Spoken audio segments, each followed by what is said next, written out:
दान देते थे किसके, इस शासन के दौरान यज्ञ करने के बाद में ऐसे।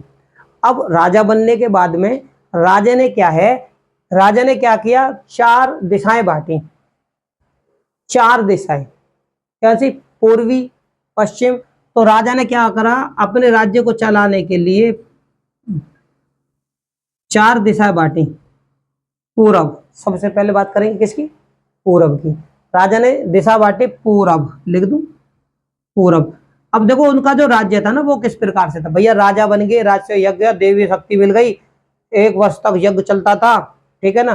तो ये जो पूरब जो इनका राज्य था, अब राज्य के लिए मैं एक छोटा सा उदाहरण अगर मैं दे दूं तो ये लो, ठीक है ना, तो पूरब, पश्चिम, उत्तर और दक्षिण। मान लो ये राज्य है राजा का, ठीक है। तो अब बात करेंगे राजा के पूर्व की तरफ के हिस्से वाले की। तो जो पूर्व की तरफ होता था राज्य, उस राज्य को क्या बोलते थे, साम्राज्य। क्या था ये, साम्राज्य। और इसकी तरफ राजा को क्या था, है ना, राजा क्या था, सम्राट। राजा को क्या बोला जाता था, सम्राट, ठीक है। ये था पूर्व की तरफ का, यानी राज्य दिशाओं के अनुसार मैं अब बताने की कोशिश करूंगा। पश्चिम का राज्य की बात करूं मैं अगर, ठीक है, तो पश्चिम का जो राज्य था उसको क्या करते थे, पश्चिम के राज्य को स्वराज्य, स्वराज क्या बोला गया, पश्चिम के हिस्से वाले को बोलते स्वराज। अब स्वराज का क्या था, है स्वराज का राजा को क्या बोले जाता था, स्वराज।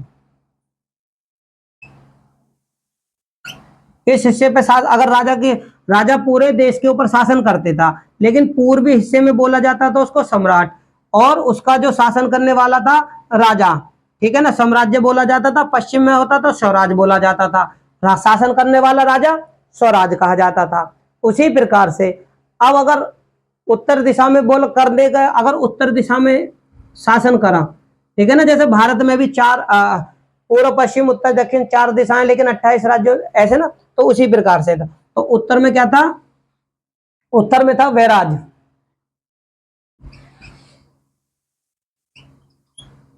ठीक है, और वैराज क्या था, वैराज। और इस पे कौन था, शासन करने वाले को बोला जाता था विराट, ठीक है, विराट। और दक्षिण में जो शासन करता था दक्षिण दिशा की तरफ, दक्षिण में था भोज, सॉरी भोज्य, ठीक है। अब दक्षिण में कौन था, भोज्य। और राजा को क्या कहते थे, तो भोज, शासन करने वाले राजा को करते थे भोज।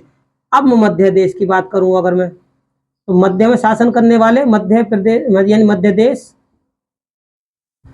ठीक है। तो मध्य देश में जो शासन करते थे उसको क्या कहते थे, उसको बोलते थे राजा, है ना। राज्य, मध्य देश में शासन करने वाला क्या था, राज्य था, ठीक है ना, और राज्य के प्रशासन करने वाला राजा। आगे होगी समझ में। इस प्रकार से शासन की व्यवस्था चलती थी। तो मेरे प्यारे साथियों, अगर जो राजा था, अब राजा कैसे शासन करता था उसके बारे में देखो जानकारी मैंने आपको दी। राजा बनता था, राज से यज्ञ करता था, देवी शक्ति मिल गई, ठीक है। अब राजा पूरे क्षेत्र का विस्तार कैसे था, पूर्व पश्चिम उत्तर दक्षिण और मध्य देश।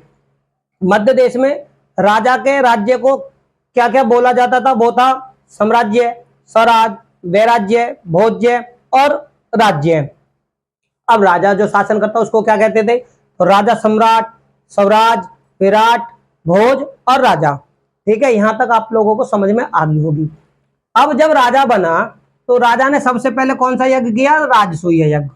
क्या हुआ, राजा को मिल गई ताकत, शक्ति, ये आप लोगों को समझ में आ गई। उसके बाद अब जब राजा बन गया, ताकत मिल गई, ताकत मिलने के बाद में अब उसने क्या सोची, भाई मैं राजा हूं, शासन कर रहा हूं, देवीय शक्ति यानी देवताओं की शक्ति मिल गई, अब तो सबसे बलशाली मैं ही हूं, और राजा होता भी बलशाली था। अब इसके बाद में राजा बनने के बाद में वो क्या करेगा, क्षेत्र विस्तार। क्या करेगा, क्षेत्र विस्तार। और जो क्षेत्र विस्तार मतलब जब क्षेत्र का विस्तार होगा तो करेगा फिर वो राज्य। भाई क्षेत्र होगा, क्षेत्र को बढ़ाएगा तो वो राज्य के अंतर्गत आएगा, और राज्य के अंतर्गत आएगा तो वो क्या करता था, राजा बनने के बाद में अश्वमेध यज्ञ, अश्वमेध यज्ञ। अब इसका मतलब क्या है, इसका मतलब है जब राजा अश्वमेध यज्ञ करता था तो घोड़ा छोड़ देते थे वो, ठीक है ना, यानी कि जहां जहां जिस जिस क्षेत्र में कर वो घोड़ा निकल कर जाता था तो वो राज्य, वो क्षेत्र उस राजा का हो जाता था। इस चीज को बोलते हैं राज्य विस्तार। और उसके बाद में घोड़े की क्या दी जाती थी, अश्वमेध यज्ञ में घोड़े की, किसकी दे जाती थी, घोड़े की बलि। क्या देते थे, घोड़े की बलि दे देते थे। अब ये जो यज्ञ है कितने दिन चलता था, तो ये जो यज्ञ है चलता था 3 दिन। अब राजा बनने के बाद में 3 दिन चलने वाला यज्ञ कौन सा है, तो अश्वमेध यज्ञ है, ठीक है ना, अश्वमेध यज्ञ है। ठीक, ये आप लोगों को समझ में आ गई। अब राजा ने अपने कर लिया राज्य का विस्तार। अब ये जो जानकारी कहां पर है, अब आप ये क्या हो गई, सर आपने अश्वमेध, भाई आपने अश्वमेध यज्ञ बता दिया, घोड़े की बलि दी जाती थी, यानी ये किसका प्रतीक है, अश्वमेध यज्ञ। अश्वमेध यज्ञ जो है वो राज्य विस्तार का प्रतीक है। इस दिन राज्य का विस्तार करते थे। अश्वमेध यज्ञ में क्या होता था, ये लिख देता हूं, राज्य, राज्य विस्तार, ठीक है, राज्य विस्तार होता था और उस घोड़े की फिर बलि देते थे। 3 दिन तक चलने वाला यज्ञ था। जहां तक घोड़ा चला जाएगा वहां तक क्षेत्र, राज्य सब राजा का, ठीक है, समझ में आ गई। अब इसके बाद में ये जो जानकारी है कहां पर है, तो ये जो जानकारी सबसे पहले मिलती है तो ये मिलती है शतपथ, शतपथ ब्राह्मण में।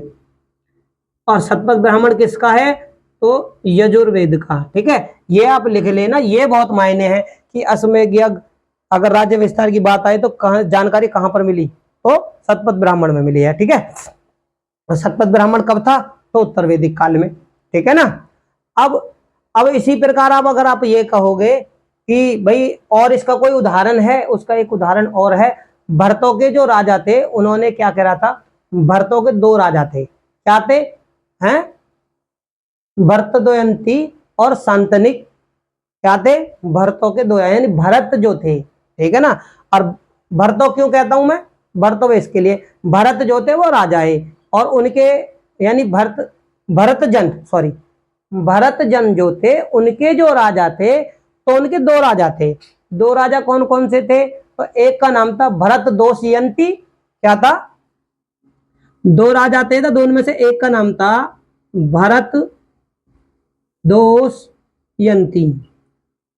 जिसको बोलते हैं भरत और दुष्यंती, ठीक है, वो भरतदोषयंती था। और दूसरा था शांतनिक सत्राजीत। दूसरा कौन था,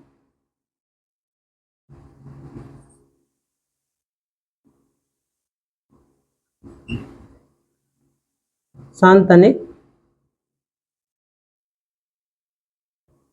ठीक, शांतनिक सत्राजीत, ये 2 राजा थे। इन्होंने सबसे पहले अश्वमेध यज्ञ का उल्लेख किया है, यानी अश्वमेध करने वाले जो थे सबसे पहले ये राजा थे, हैं। अब इसके बाद की अगर मैं बात करूं तो भाई राजसूय यज्ञ हो गया, अश्वमेध यज्ञ हो गया, उसके बाद कौन सा यज्ञ करता था राजा, तो वो करता था वाजपेय यज्ञ। कौन सा, वाजपेय यज्ञ। अब ये यज्ञ राजा के लिए क्यों महत्वपूर्ण था, इसका क्या कारण था, तो ये यज्ञ ज्यादा खास नहीं था। ये जो वाजपेय यज्ञ था ये था रथ दौड़,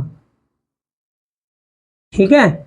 इसमें क्या करता था राजा, और राजा के जो चाहने वाले थे, जो सगे संबंधी थे, जो ऊंचे अधिकारी के यानी ऊंचे लेवल के अधिकारी थे, वो क्या करते थे, रथ दौड़ कराते थे। इस रथ दौड़ में क्या है, राजा को ही जिताना होता था। दौड़ते सभी थे लेकिन राजा को ज्यादा जिताते थे। भाई राजा तो राजा हार गए तो फिर प्रजा को कहां छोड़ेगा, ठीक है ना। तो राजा को जिताते थे, और राजा को जिताने के बाद में यानी ये होता था शक्ति का पान, ठीक है ना, शौर्य प्रदर्शन, ठीक है ना, शक्ति यानी पावर, शौर्य दिखाना कि भाई देखो वाजपेयी यज्ञ हो रहा है, राजा रथ दौड़ में सबसे आगे है, लेकिन जीतता राजा था, बाकी कोई इसमें राजा से आगे निकलता ही नहीं था। ठीक है ना। ये मनोरंजन के लिए होता था। और कितने दिन चलता था, तो ये 17 दिन। ठीक है, 17 दिन चलने वाला ये यज्ञ था। 17 दिन ये चलता था। इसके बाद में अगला जो यज्ञ किया करते थे राजा, वो था अग्नि। ठीक है ना, अग्नि, अग्निहोष्ट यज्ञ। ठीक है ना, अग्निहोष्ट यज्ञ किसके लिए करता था राजा? अग्निहोष्ट यज्ञ।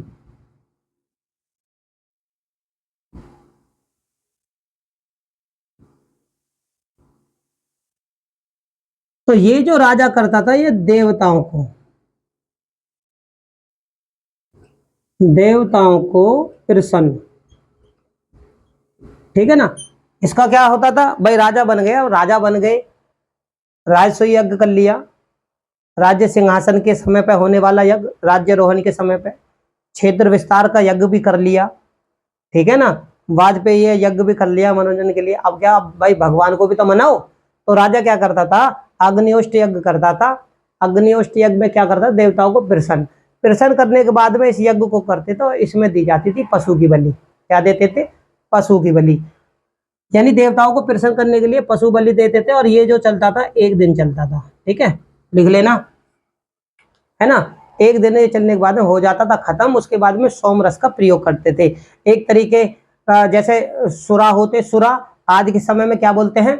मादक पदार्थ, है ना, शराब। उस समय देवता पीते थे सोमरस।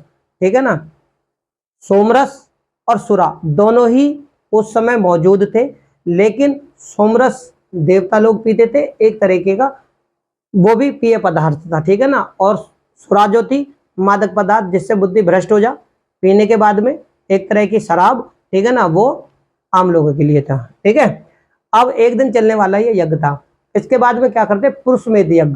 राजा क्या करते थे?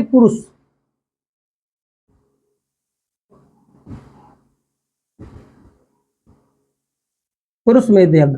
अब इसमें क्या करता था राजा? इसमें करता था नरबलि के संकेत। क्यों? उत्तर वैदिक काल में पुरुषमेध यज्ञ के संकेत मिलते हैं, और इस यज्ञ को करते थे। तो इससे ये आशंका है, ये माना जाता है कि इस यज्ञ में पुरुष की बलि, यानी आदमी यानी इंसानों नरों की जो बलि दी जाती थी, इसलिए इस यज्ञ को पुरुषमेध यज्ञ किया जाता है। और ये जो यज्ञ था इसमें याज्ञनिक और पत्नी, यानी इस यज्ञ को करने वाला जो भी था, यानी यज्ञ करने वाले को क्या कहेंगे? याज्ञनिक। और उसके साथ में उसकी पत्नी 1 वर्ष तक सतावी, सतावी मतलब सावत्री, सावत्री मतलब स्वच्छ, एक तरीके से उन्हें अलग अलग तक 1 वर्ष तक अपना जीवन व्यतीत करना पड़ता था। ठीक है, अब उसके बाद में एक यज्ञ रह जाता है जिसका नाम था सोत्रामणि यज्ञ। ठीक है ना, क्या था? इसका नाम था सोत्रामणि मणि यज्ञ। ठीक है, सोत्रमणि यज्ञ। सोत्रमणि यज्ञ का मतलब है एकमात्र यज्ञ। ये वो यज्ञ मैंने अभी बताया ना कि भाई सब भी थे, तो ये वो यज्ञ है। इसमें क्या होता था? आम जनता के लिए सुरापान कराते थे, है ना। इस यज्ञ का मतलब था, जब ये यज्ञ होता था तो राजा की तरफ से प्रजा के लिए भाई ये यज्ञ खत्म होगा, और राजा की जो प्रजा थी उसके लिए क्या था? सुरापान। ठीक है ना, सुरापान। भाई देखो, अन्य यज्ञ जो थे बाकी के, ये यज्ञ जो थे, ये यज्ञ जो था, इसमें क्या था? सुरापान, अच्छा पदार्थ था, पेय पदार्थ था, उसका उपयोग होता था। लेकिन सोत्रामणि जो यज्ञ था, यही एक ऐसा यज्ञ था जो कि आम जनता के लिए एकमात्र यज्ञ जिसमें शराब का प्रयोग होता था। शराब मतलब सुरा का प्रयोग। ये यज्ञ क्या था? सुरापान। ठीक है ना, यानी शराब का, यहां लिख दो। ठीक है ना, शराब का प्रयोग होने वाला जो यज्ञ था वो यही था। और अन्य यज्ञों में क्या था? सोमरस का प्रयोग। ठीक है, इन यज्ञों को करने के बाद में अब राजा पूरी तरह से बलशाली था, शासन करने के योग्य बन चुका था। तो मेरे प्यारे साथियों, चैनल मेरा नया है, अगर मेरी वीडियो आप लोगों को अच्छी लगे तो मेरे चैनल वीडियो को लाइक करें, शेयर करें और चैनल पे अगर नए हो तो चैनल को सब्सक्राइब करें। धन्यवाद।